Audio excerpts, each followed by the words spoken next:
বিশ্ব অর্থনৈতিক ফোরামের বার্ষিক সম্মেলনে যোগ দিতে সুইজারল্যান্ডের দাভোসে গেছেন বাংলাদেশের প্রধান উপদেষ্টা ডক্টর মোহাম্মদ ইউনূস।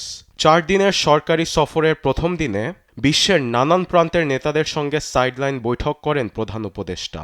এ সময় বাংলাদেশের গণতান্ত্রিক উত্তরণ প্রক্রিয়ায় জার্মান সরকার সর্বাত্মক সহায়তা করবে বলে জানিয়েছেন জার্মান চ্যান্সেলর ওলাফ স্কোলজ। সম্মেলনের ফাঁকে বাংলাদেশের অন্তর্বর্তী সরকারের সঙ্গে দ্বিপক্ষীয় বৈঠকে বসেন তিনি। বাংলাদেশের জুলাই বিপ্লবের পটভূমি, প্রতিবেশী দেশগুলোর সঙ্গে সম্পর্ক, রোহিঙ্গা সংকট ও মিয়ানমারের নিরাপত্তা পরিস্থিতি নিয়ে আলোচনা করেন তারা। এছাড়াও অন্তর্বর্তী সরকারের সংস্কার কর্মসূচি সম্পর্কে জার্মান চ্যান্সেলরকে অবহিত করেন ডক্টর ইউনূস। প্রধান উপদেষ্টাকে আশ্বাস দিয়ে অন্তর্বর্তী সরকারের সমর্থনের কথা জানান ওলাফ স্কোলজ। এর পাশাপাশি দুই দেশের মধ্যে ব্যবসায়িক সম্পর্ক সম্প্রসারণের আহ্বান জানান ডক্টর ইউনূস।